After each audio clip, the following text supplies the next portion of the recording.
Hey there, it's Susan Pierce Thompson and welcome to the weekly vlog.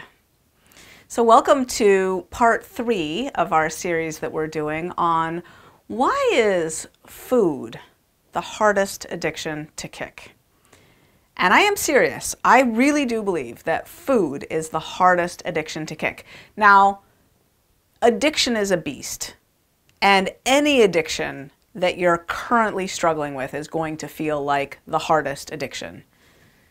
And I absolutely can imagine people hooked on heroin relapsing over and over again, thinking about me shooting this vlog series and thinking, you're nuts, lady, because heroin is the hardest addiction to kick. I can imagine anyone feeling like any of their addictions, cigarettes, is the hardest addiction to kick.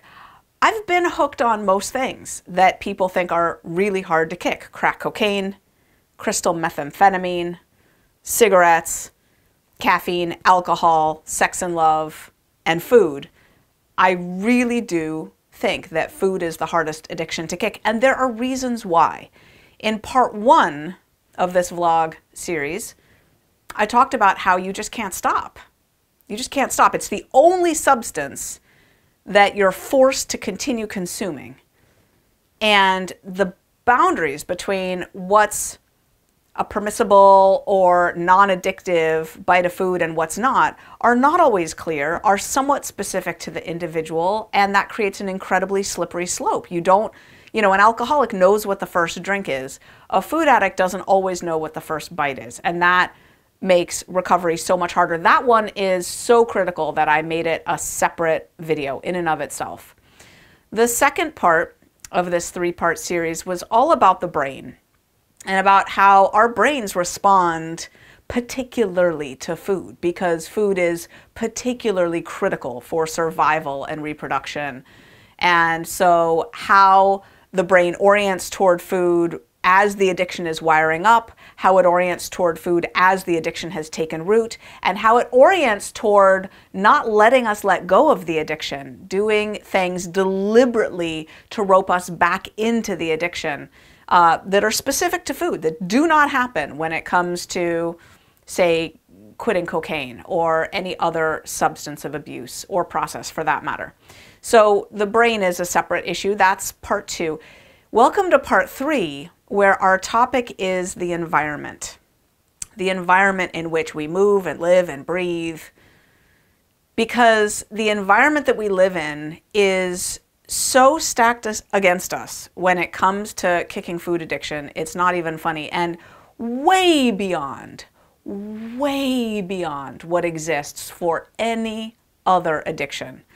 So when I'm talking about the environment, first of all, there's going to be 3 distinct, unique features of the environment that we're going to cover in this vlog today.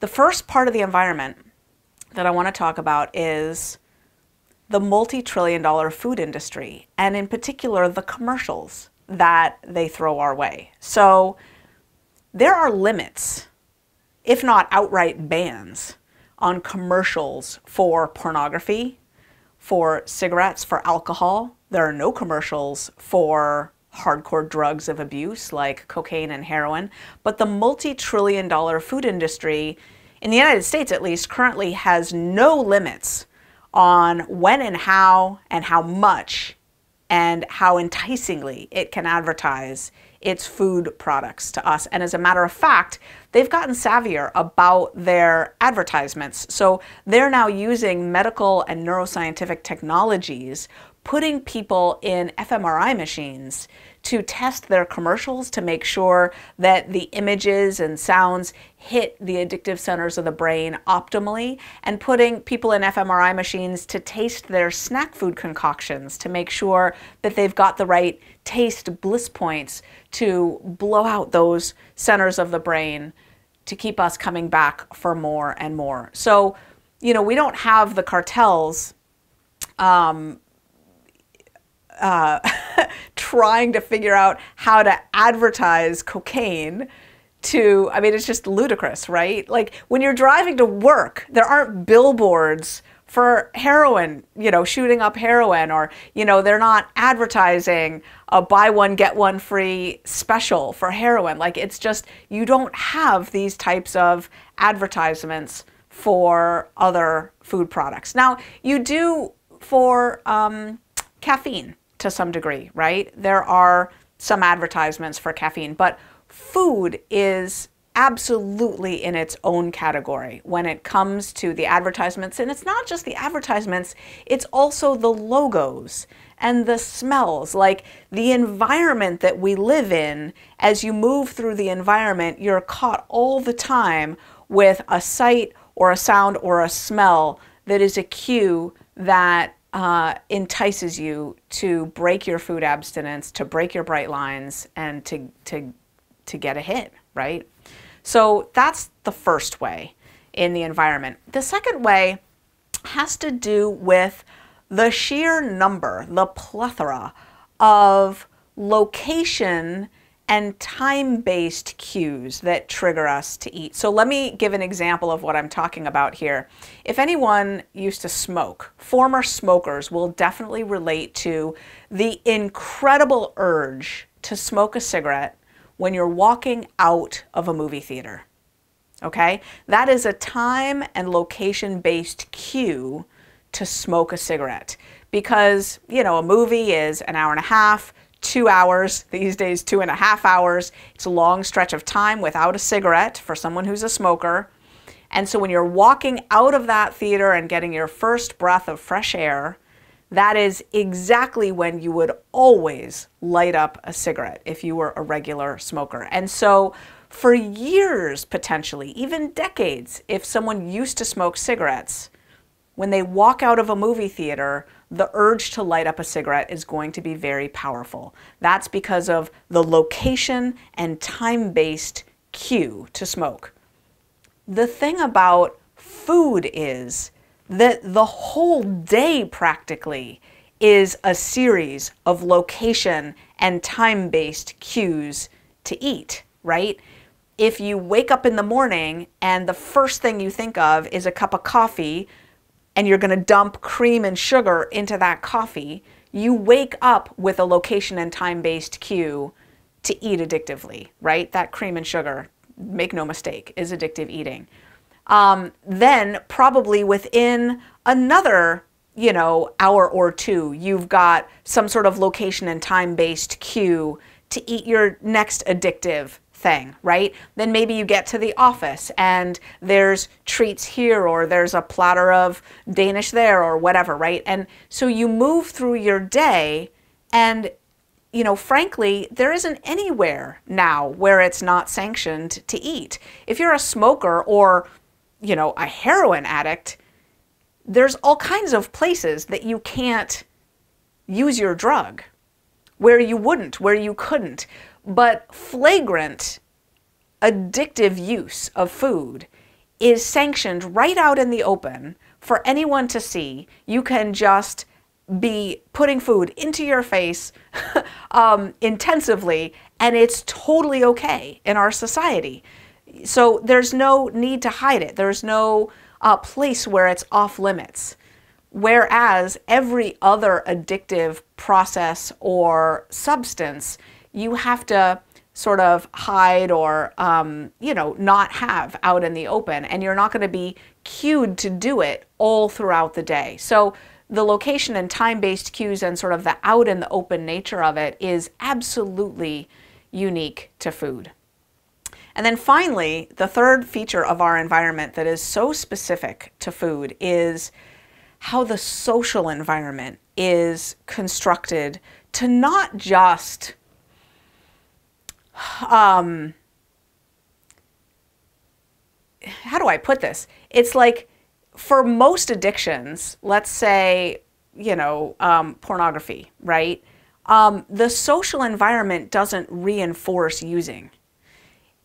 It might, I guess, if you see someone attractive, right, and that cues you, but the people around you aren't encouraging you to log into a pornography site and masturbate, right? It's like the social environment doesn't push it on you. Whereas with food, our current social environment pushes addictive eating on you all the time. It's actually hard in this current environment to keep your boundaries around food with the social pressure that's saying, oh, come on, you have to eat everything in moderation. You're not going to diet on Thanksgiving, are you? Come on, have some pumpkin pie. The social pressure to eat addictively is actually enormous. And this is one of the reasons why I've made it part of my mission in life to really get through our entire society's collective understanding that food addiction is real.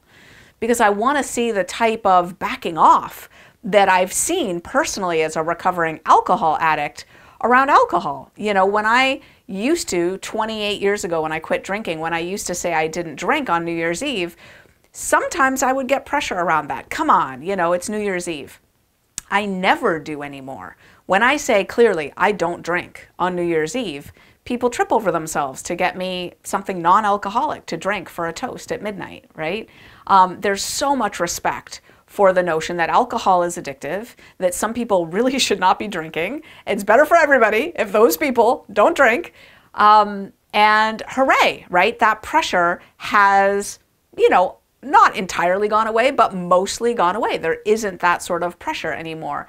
And I want to see that with regards to food. But the challenge is that eating socially, eating in our clan, eating with others is absolutely wired in as a way of relating to people. And every gathering that's got lots of people is going to be also focused around food and around eating. Holidays and celebrations, they're all food focused, and the pressure to eat addictively, that's social pressure, is enormous. And when I look through the addictive landscape of gambling and shopping and gaming and all the different drugs of abuse, I don't find anything even remotely comparable to that. There are, of course, little enclaves of people who smoke, and it's a friend group and they all smoke. And so if you quit smoking and they're all your friends, you might experience absolutely profound social pressure to smoke amongst that friend group. But, and this is a big but, if you quit smoking and you go out into the big bad world, yes, you still would feel social pressure to smoke amongst that friend group, but there would be tons of other available social gatherings where you would not feel pressured to smoke. As a matter of fact, you would be reinforced for being a non-smoker in these gatherings where people are not smoking by and large, right? Whereas you would absolutely feel the pressure to eat at just about every social function that you can imagine. So food is the hardest. As you quit eating addictively, just living life is a minefield, frankly. Now, to wrap up this video series on why food is the hardest addiction to kick, I just want to say it is doable to stick with food recovery, but in my experience, it's the hardest, and what that means is that food recovery is next level recovery. It really does require more vigilance, a higher octane program, meaning, with alcohol and drug recovery, once I was clean and sober for a long stretch of time, I didn't need to go to that many meetings. I didn't need to stay in touch with people that closely. I didn't need to continue to do my inner work that rigorously. I'm talking about once you've got 5-10 years of sobriety time, clean time under your belt, comparable to food recovery, it can feel like drug and alcohol recovery can run on autopilot, whereas food recovery really never gets to run on autopilot because you're kicking the tiger, the actual substance, you're kicking the tiger and taking it for a walk 3 times a day.